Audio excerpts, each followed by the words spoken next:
بسم اللہ الرحمن الرحیم۔ السلام علیکم ورحمۃ اللہ وبرکاتہ۔ ویوز، امید ہے کہ آپ خیریت سے ہوں گے۔ تو ناظرین، الشفا دواخانے کی جانب سے میں ہوں معالج حکیم محمد مانت علی مغل، جو کہ آپ کی خدمت میں حاضر ہوں۔ تو ناظرین، آتے ہیں نئے نسخے کی جانب، جس کا نام ہے کوہانجنی پاؤڈر۔ یہ کوہانجنی پاؤڈر پوپٹوں کے لیے بے حد مفید ہے۔ کوہانجنی انجن ہاری ہارڈی اولیم چٹائی طریف مرض، آنکھ کو بلائی اور زائرین پوپٹوں پر سرخ اور خارش ہو کر دانے دانے نکل آتے ہیں۔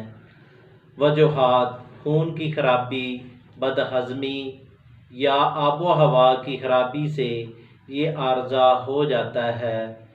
چھوٹی عمر سے لے کر بڑی عمر کے لوگوں کو یہ عارض ہو جاتا ہے۔ کبھی مسلسل باریک بنی سے بھی یہ تکلیف ہو جاتی ہے۔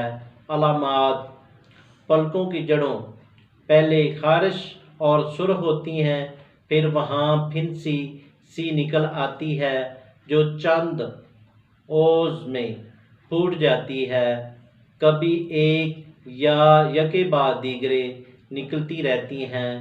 تو ناظرین، آتے ہیں نسخے کی جانب اور کوہانجنی پاؤڈر کی جانب۔ اس میں کیا کیا اجزاء ہیں اور کیا فارمولہ ہے۔ تو ناظرین، جن دوستوں نے ہمارے چینل کو ابھی تک سبسکرائب نہیں کیا، وہ ہمارے چینل کو سبسکرائب کریں اور ساتھ بیل کا بٹن دبا دیں، کیونکہ ہماری نئی آنے والی ویڈیو آپ تک پہنچ سکے۔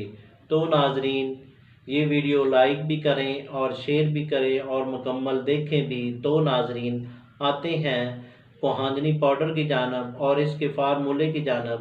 اس میں کیا کیا اجزاء ہیں۔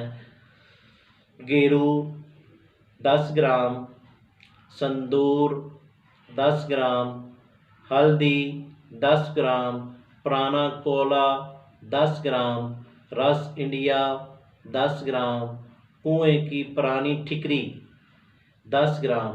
سب اجزاء کو علیحدہ علیحدہ کوٹ چھان کر اسی طرح پاؤڈر کر لیں اور محفوظ کر لیں۔ تو ناظرین، یہ کوہانجنی پاؤڈر بنائیں اور فائدہ اٹھائیں۔ اگر یہ کوہانجنی پاؤڈر نہ بنا سکیں تو ہم سے رابطہ کریں، ہم آپ کو TCS اور پارسل کے ذریعے بھیج دیں گے۔ شکریہ، والسلام۔